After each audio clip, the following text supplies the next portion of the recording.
Let us find out electric field intensity due to an infinitely long straight charge conductor. We have to find electric field, that means we have to find electric intensity due to infinitely long straight charge conductor, that means due to a charge conducting wire. क्योंकि यहाँ पर जो conductor है, charge conductor है, वो straight है। Straight है इसका मतलब हम लोग यहाँ पर एक वायर ले सकते हैं, कंडक्टिंग वायर ले सकते हैं, और उस कंडक्टिंग वायर के सराउंडिंग रीजन में इलेक्ट्रिक फील्ड बनेगा, और उस इलेक्ट्रिक फील्ड में किसी पॉइंट पर हम लोग इलेक्ट्रिक फील्ड का वैल्यू फाइंड आउट कर सकते हैं। We can find out the value of electric field. तो एक चार्ज कंडक्टिंग वायर लेंगे जिसका लेंथ एल होगा। अब वो चार्ज कंडक्टिंग वायर है, इसका मतलब सराउंडिंग रीजन में इलेक्ट्रिक फील्ड बनाएगा। उस इलेक्ट्रिक फील्ड के अंदर एक पॉइंट लेंगे और उस पॉइंट पर इलेक्ट्रिक इंटेंसिटी फाइंड आउट करेंगे। So let us take a charge conducting wire. The shape of charge conducting wire is a cylinder. मतलब वो एक प्रकार का सिलेंडर है, क्योंकि उसका जो शेप होता है वो सिलेंड्रिकल होता है। वायर का शेप सिलेंड्रिकल होता है। तो मैं यहाँ पर एक सिलेंडर ले रहा हूं, मतलब वायर ले रहा हूं, जिसको मैं सिलेंडर कहूंगा।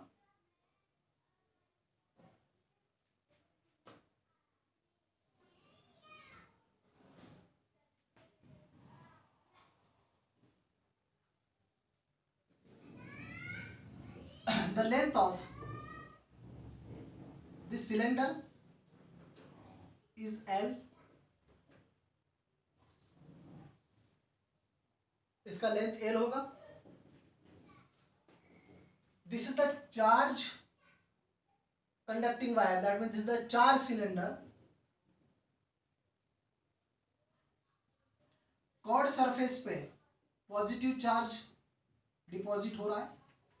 कॉर्ड सरफेस पे पॉजिटिव चार्ज डिपॉजिट हुआ है, प्लस क्यू चार्ज डिपॉजिट हुआ है। ये charge along the length distribute हुआ है। It is distributed uniformly. यहां पर जो चार्ज डिस्ट्रीब्यूट होगा वो यूनिफॉर्मली डिस्ट्रीब्यूट होगा। Let us take here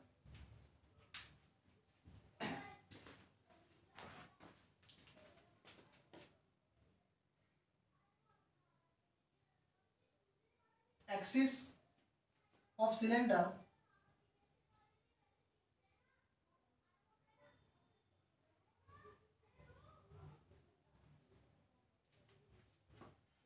This is axis of cylinder.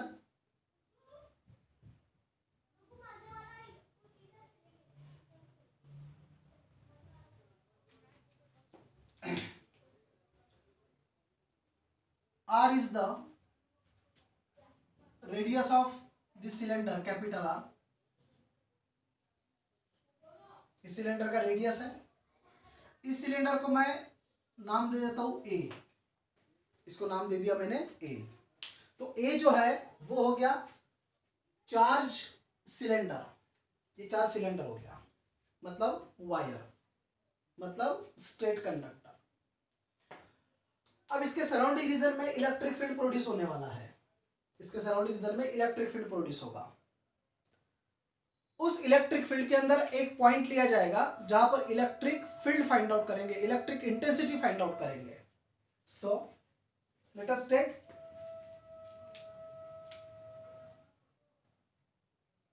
a point P at a distance small r from the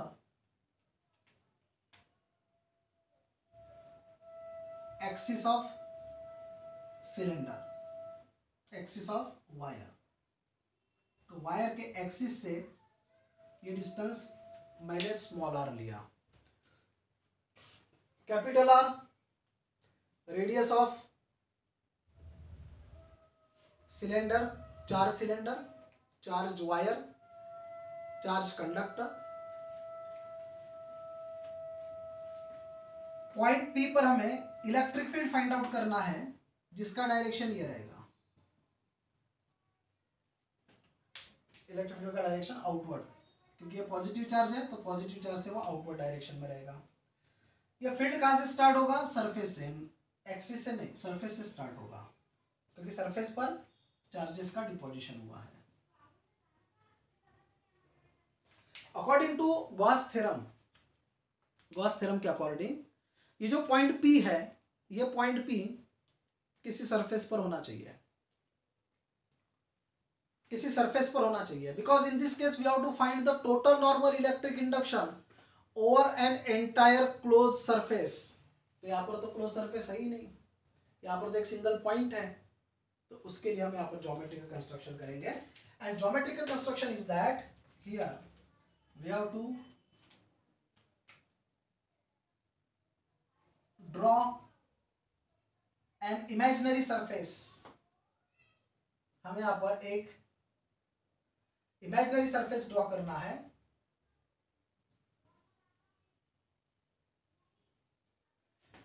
जो imaginary surface वैसा ही होगा जैसे अपने पास इनिशियल सरफेस है। Initial surface that means initial shape is cylinder, वो cylindrical है, wire है, वो स्ट्रेट कंडक्टर है वो, तो इसलिए सिलेंडर ही होगा। और इसलिए ये जो गॉसियन सरफेस बनाया, जो इमेजिनरी सरफेस बनाया, ये इमेजिनरी सरफेस भी आपको वैसा ही दिखेगा जैसे ऑब्जेक्ट है। Let us consider this imaginary surface is denoted by B. This is called as Gaussian surface. ये Gaussian surface हो गया। अब आपको यहाँ पर दो सिलेंड्रिकल बॉडी मिल गई, एक इनर सिलेंडर और एक आउटर सिलेंडर। इनर सिलेंडर का रेडियस कैपिटल आर है और आउटर सिलेंडर का रेडियस स्मॉल आर है, जो कि पॉइंट P का डिस्टेंस होगा। कहां से? एक्सिस से। मतलब पॉइंट P का डिस्टेंस, एक्सिस से पॉइंट P का डिस्टेंस, यही गॉसियन सरफेस का रेडियस बन चुका है। Now in this case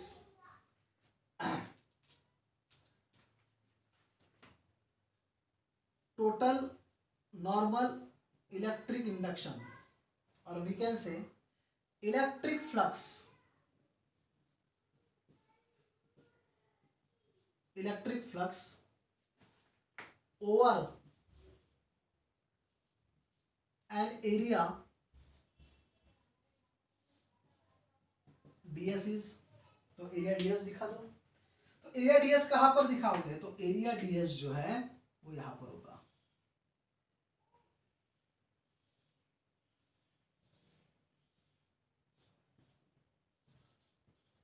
this is ds, और अंदर यहां पर पॉइंट तो P था ही।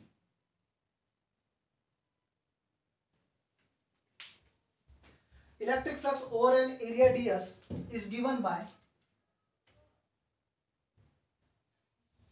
d phi is equal to E cos theta ds. Now in this case theta is equal to 0 degree. Why? Because this is area ds and this is the direction of electric intensity. Area ds, plane of area ds this is, and this is the direction of electric intensity, both are perpendicular. और ये perpendicular होने के कारण यहाँ पर आपको theta की जरूरत पड़ने वाली है नहीं। अब 90 थीटा इसका मतलब परपेंडिकुलर, इसका मतलब ऐसा नहीं कि थीटा 90 डिग्री है, because theta is not the angle between plane of area and direction of electric intensity. इनके बीच का एंगल नहीं है वो, ये एंगल किसके बीच में है? जब ये एरिया इलेक्ट्रिक इंटेंसिटी के साथ में परपेंडिकुलर नहीं होता तो हम लोग इस इलेक्ट्रिक इंटेंसिटी का कंपोनेंट लेते हैं। जैसे एरिया इस प्रकार से रहा, इलेक्ट्रिक इंटेंसिटी का डायरेक्शन ये है, तो ये ऐसा है एरिया और इलेक्ट्रिक इंटेंसिटी ऐसा है, तो इसके लिए हम लोग क्या करते हैं? इसका कंपोनेंट लेते हैं। Now this component is E cos theta, तो यहाँ पर दोनों के बीच में एंगल बन गया थीटा। ये तब होता है जब plane of area electric intensity के साथ में परपेंडिकुलर नहीं होता, but if this plane of area is already perpendicular to the direction of electric intensity, then we have to take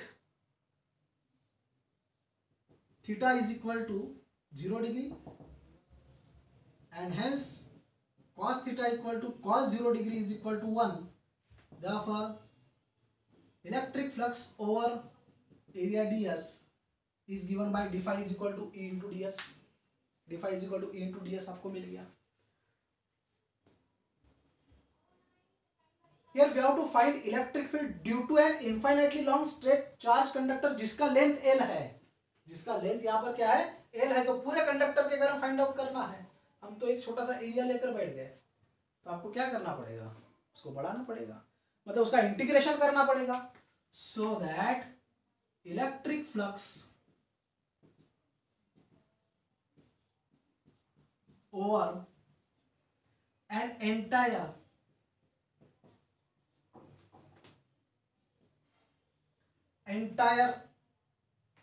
straight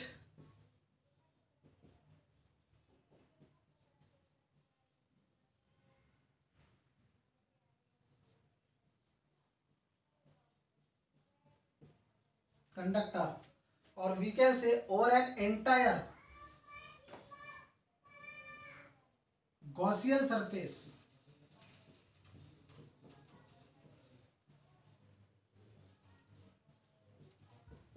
is d phi integration d phi integration eds. Integration d phi is phi, ये तो बाहर आ गया, integration ds. Now in this case integration ds, it is the chord surface area of Gaussian surface, जिसको हमने B से denote किया है. और पहले आपको बताया था कि ये जो वायर है ये सिलेंड्रिकल है, इसका मतलब यहाँ पर कॉर्ड सरफेस एरिया सिलेंडर का आएगा, और सिलेंडर का कॉर्ड सरफेस एरिया होता है 2 पाई RL. It is 2 pi RL. तो 2 पाई RL यहाँ पर सब्स्टिट्यूट कर दो, इक्वेशन बनेगा phi is equal to E as it is रहेगा, and this is 2 pi RL, equation number 1. This is equation number 1. ये तो अपने कंसेप्ट के अकॉर्डिंग हुआ, phi is equal to E into 2 pi RL. According to Gauss theorem,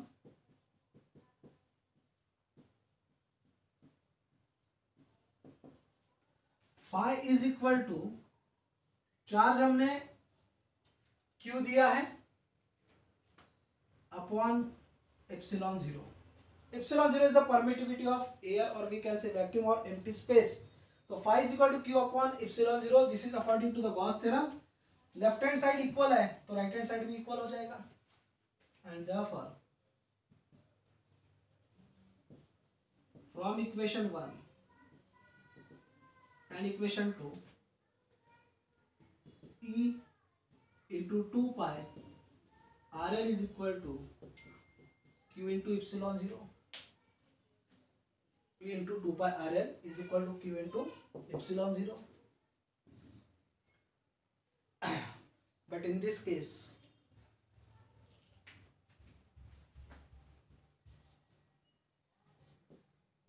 linear charge density denoted by lambda is equal to charge Q upon length L upon length L. तो आपको यहाँ पर मिलेगा Q is equal to lambda into L. Q is equal to lambda into L. इस Q is equal to lambda L को हम लोग इस इक्वेशन में पुट अप करेंगे, इक्वेशन 3 में.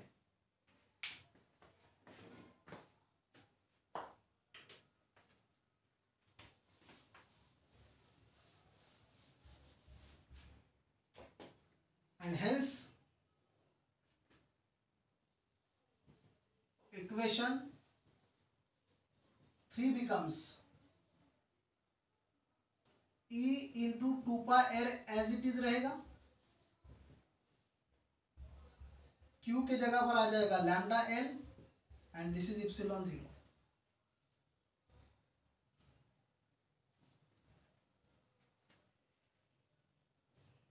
यहाँ पर डिवाइडेड बाय आना चाहिए, डिवाइडेड बाय इप्सिलॉन 0, करेक्शन है थर्ड में।